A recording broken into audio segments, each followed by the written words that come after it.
ETF index mutual funds నేర్చుకుని stock మార్కెట్లో రాణించాలనుకుంటున్నారా? వెంటనే ఈ నెంబర్కి కాల్ చేయండి. నమస్తే రమగారు. నమస్తే జయ. రమగారు, మనకి భాగవతంలో చాలా కథలు ఉన్నాయి. ప్రతి ఘట్టము ప్రత్యేకమే కదండి. అవును, వాటిలో నుంచి చిన్న చిన్న కథలుగా మనం చెప్పుకోవచ్చా? పెద్ద కథలు కూడా చెప్పుకోవచ్చు. ఓకే, ఏదైనా ఒక కథ చెప్తారా మరి? మామూలుగా మనం ధ్రువోపాఖ్యానం చెప్పుకుంటాం కదా, ధ్రువుడి కథ మనకు తెలుసు. అయితే ధ్రువుడి తర్వాత ధ్రువుడి కుమారుడు ఉత్కలుడు, ఇతను చాలా విరాగిగా ఉండేవాడట. అతనికి ఏమీ రాజ్యకాంక్ష లేదు, దేని మీద ఆసక్తి లేదు. కొంచెం అతనికి మందమతిగా ఉన్నాడని భావించేవాళ్ళు క్రమంగా అతను వేదాంతిగా తెలుసుకున్నారు. అయితే ఇది అయ్యేలాగా లేదని అతని తమ్ముడైన వత్సరుడు అనేవాడికి రాజ్యాన్ని ఇచ్చారు. ఓకే, ఆయన వంశంలో కొంతకాలం అలా గడిచింది. ఆయన వంశం ఉత్కలకి ఇంకా సంసారం లేదు, అతను వెళ్ళిపోయాడు తపస్సుకి. ఉండేవాళ్ళు కదా కొంతమంది అట్లా తపస్విలు, తపస్సు ఆయనకి. వత్సరుడి వంశంలో చాలా కాలం తర్వాత అంగుడు అని ఒక రాజుగారు జన్మించాడు. అంగరాజు అనేవారు, అంగుడు అతని పేరు. ఈయన చాలా బుద్ధిమంతుడు, చాలా గొప్ప రాజు, ఎంత బాగానో ఉండేవాడు. అయితే అంత బాగా ఉన్న రాజుగారు యజ్ఞాలేవో చేశాడు. యజ్ఞప్రసాదం ఈయన వేసింది దేవతలు స్వీకరించలేదుట. ఈయనకి అర్థం కాలేదు, దేవతలు ఆ కాలం ఏమిటి, వీళ్ళు వేస్తే వెళ్ళిపోయేది, దేవతలు తీసుకోవటల్లా. ఆయన చాలా ఫీల్ అయ్యాడు, ఎందుకు జరిగింది ఇదని అందరినీ అడిగాడు. ఋషులు మహర్షులు అందరూ, వారంతా వేసింది వెళ్ళిపోతున్నాయి, అంగరాజు గారు వేసింది వెళ్ళటల్లా. అప్పుడు ఈయన పూర్వ చరిత్రలన్నీ చూసి వాళ్ళు ఏమన్నారంటే, నాయన నువ్వు ఇప్పుడు చాలా గొప్పవాడివి, పచ్చలేని రాజు వినువు, కానీ నీ పూర్వజన్మల్లో నువ్వు ఇలాంటి వాడివి కాదు. పూర్వజన్మలో నీకు కొన్ని సమస్యలు ఉన్నాయి, అదొక కారణమైతే నీకు సంతానం లేదు, అందుకని నువ్వు చేసినటువంటి దీని యజ్ఞప్రసాదం దేవతలు స్వీకరించట్ల, కాబట్టి ఈ యజ్ఞాన్ని ఇక్కడికి ఆగని, జరుగుతున్న దాన్ని జరగని, ఇంకా నువ్వు దీంట్లో పెట్టుకోవద్దు, కుమారుడు కలగడానికి ఏదైనా ఒక యజ్ఞం చేసుకో అని చెప్పారు. ఈయన సరే ఆలోచించుకుని పుత్రకామేష్టి లాంటి ఒక యజ్ఞాన్ని చేశాడు. చాలా అత్యద్భుతంగా జరిగింది యజ్ఞం. ఈ వచ్చిన ఋషులందరూ మా అద్భుతమైన ప్రజ్ఞతోటి గోళ్ళని మంత్రాలతోటి ఈయనకి కుమారుడు కలగాలని దీవిస్తూ యజ్ఞం చేశారు. దేవతలు స్వీకరించారు మొత్తం దాన్ని. స్వీకరించిన తర్వాత ఆయనకు ఒక కుమారుడు కలిగాడు. ఎట్లా అంటే ఒక బంగారు చెయ్యొచ్చిందట, బంగారు ఆభరణాలు ధరించి ఉన్నటువంటి ఒక స్వరూపం వచ్చి అందులోంచి చేతితోటి పాయసం ఇచ్చారు. ఆయన చాలా సంతోషించి తను ప్రసాదాన్ని స్వీకరించి భార్యకి ఇచ్చాడు. తర్వాత క్రమంగా ఆవిడకి ఒక కుమారుడు కలిగాడు, వేణుడు వాడి పేరు, ఆ కుమారుడి పేరు. చిన్నప్పటి నుంచే క్రూరుడు ఆ పిల్లవాడు, ఎవరైనా కొట్టేవాడు, దురుసుగా ప్రవర్తించేవాడు, జంతువులను ఎవరినైనా వేటప్పుడు ఏదైనా పక్షి ఏదైనా కనపడితే దాంతో ఆడినంతే పడి మెడవిరిచేసేవాడు. క్రూరుడు. అదేలేండి. వేటకెళ్ళి వేటలో మృగయా వినోదాలు ఎలా ఉంటాయి, ఏదో పెద్ద జంతువుల్ని వేటాడడం, వీటి పట్టి దారినవి పోయే చిన్న చిన్న వాటిని కూడా వేటాడేవాడు. పరమ క్రూరుడు. రాజుకి ఏం చేయాలో తెలిసేది కదా పిల్లాన్ని. యజ్ఞం చేసి ఇలాంటి వాడిని తెచ్చుకున్నానేమిటి నేను, చాలా బాధగా ఉండేది. ఒకనాడు బాగా ఆలోచించి నేనిచ్చిన యజ్ఞంలో నేనిచ్చిన హవిస్సుని దేవతలు స్వీకరించలేదని, సంతానం కావాలని యజ్ఞం చేసి, మహాద్భుతమైన యజ్ఞం చేసి ఒక్క కుమారుని కంటే వీడింత క్రూరుడైతే రేపు ప్రజల్ని ఏం చేస్తాడు వీడు అని బాధపడి ఆయన వెళ్ళిపోయాడు ఇంట్లో నుంచి. రాజ్యం వదిలిపెట్టి వెళ్ళిపోయాడు. రాజుకి ఏకైక వారసుడు వేణుడు. రాణిగారికి అత్యంత ప్రియం తన కొడుకంటే. లేక పుట్టిన సంతానం కదా, మనం ఇప్పుడు కూడా అట్లా చూస్తాం. దుర్మార్గులు, దౌర్భాగ్యులు పిల్లలు, తల్లులు మాత్రం వాళ్ళని వదులుకోలేరు. తండ్రి వదిలేస్తాడు, తండ్రి వదిలిపెడతాడు, కానీ తల్లులు వదలలేరు ఆ పిల్లల్ని. వాడు ఎంత దుర్మార్గుడైనా నా కొడుకు అని ఉంటుంది మరి, కష్టపడి కన్ని పెంచిన తీరు వల్ల. ఆవిడికి ప్రీతి, వేరే దారి లేక వేణుణ్ణి రాజుని చేశారు. అందరికీ తెలుసు ఇతను క్రూరుడు అని.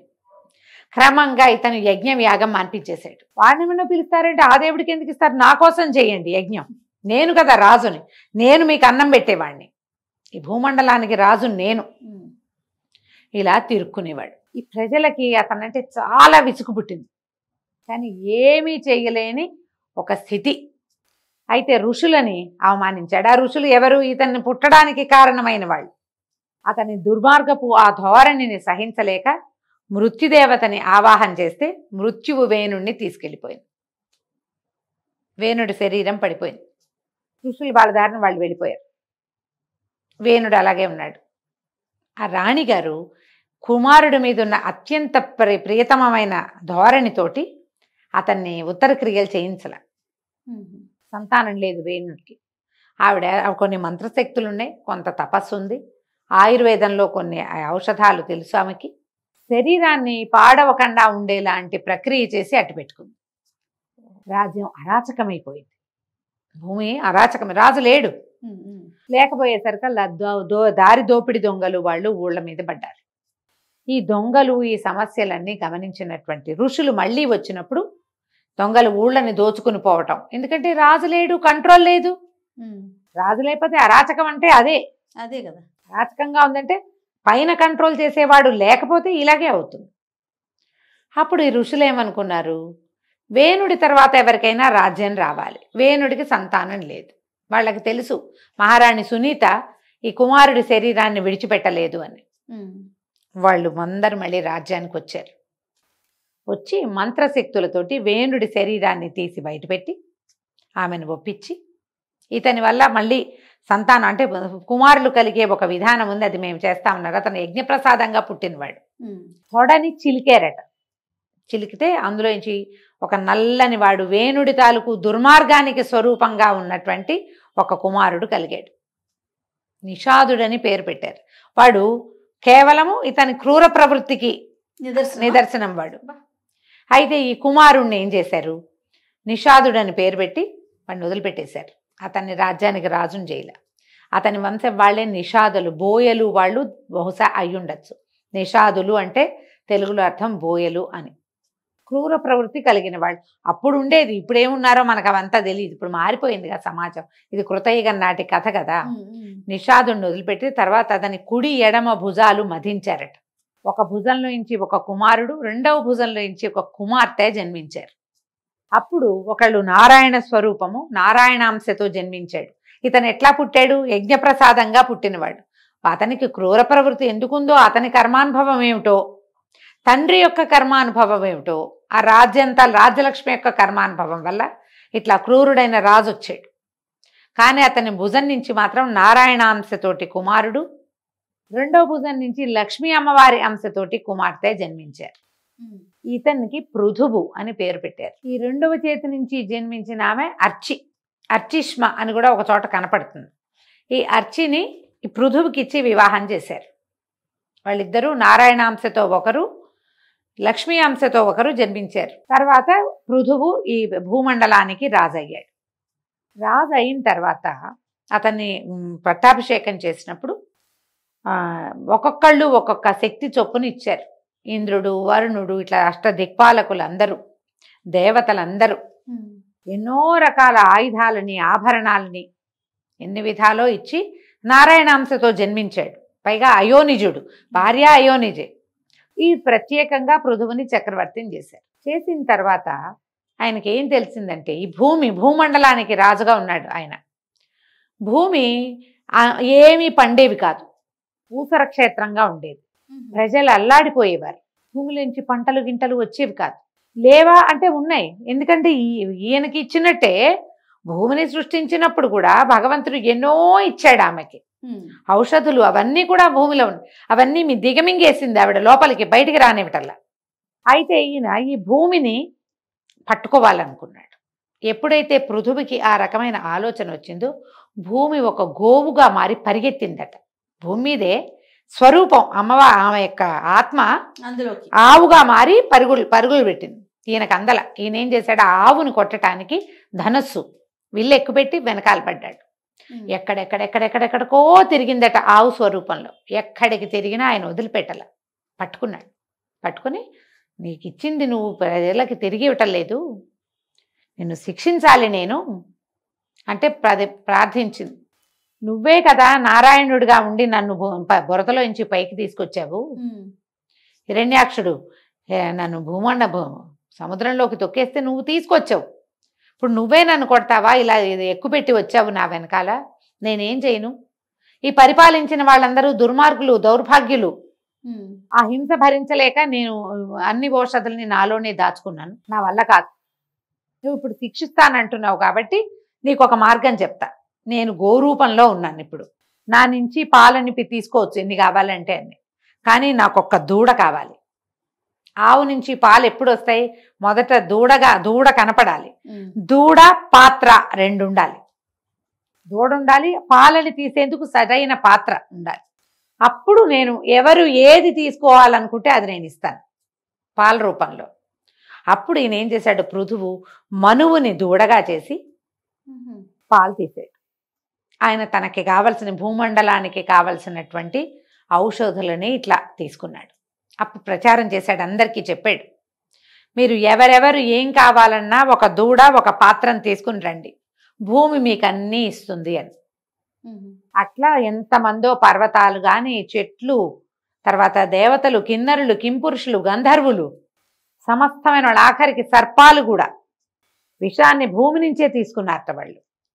గంధర్వులు, కిన్నరులు, కింపురుషులు సంగీతాన్ని తీసుకున్నారు.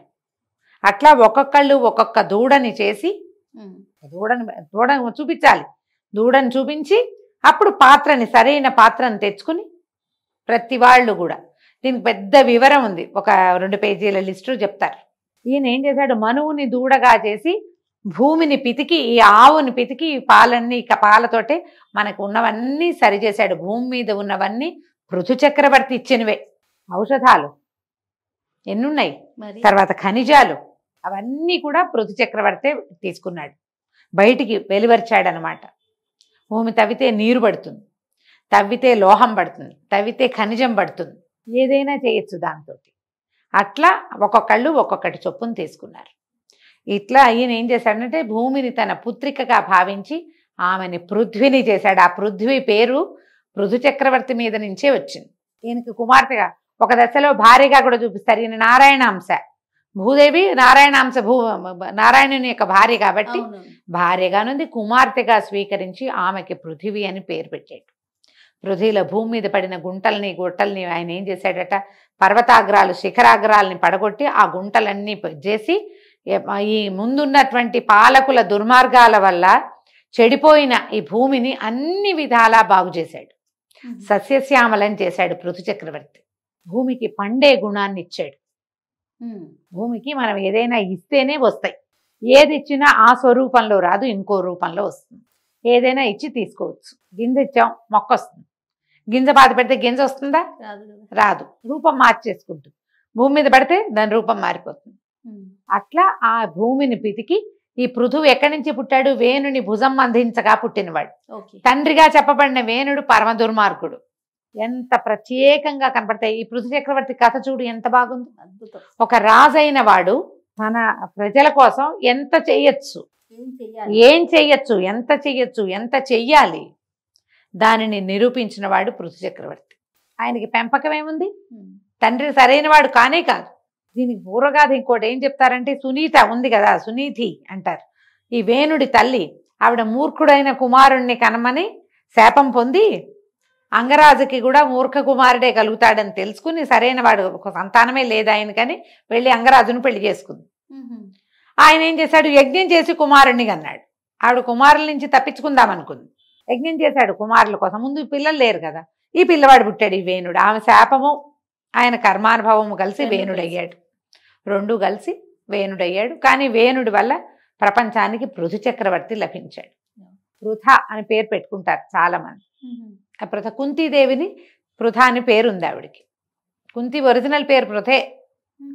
అయితే ఈ కుంతి భోజుడు పెంచాడు కాబట్టి ఆవిడ్ని కుంతి కుమారిగా పేరు వచ్చింది, కానీ అసలు పేరు పృథ. ఈ పృథ్వీ మీద పృథువు మీద నుంచి వచ్చిందేనమాట. చాలా బాగుంది కదా. ఇట్లాంటివి ఎన్ని కథలు ఉన్నాయో మనకి దీంట్లో భాగవతంలో. మనకి తెలిసిన దశావతార గాథలు ఎట్లాగో ఉంటాయి, వాటితో పాటు ఇలాంటివి కూడా ప్రత్యేకమైన కథలు కూడా అప్పుడప్పుడు చెప్పుకుందాం. తప్పకుండా. నమస్తే. నమస్తే.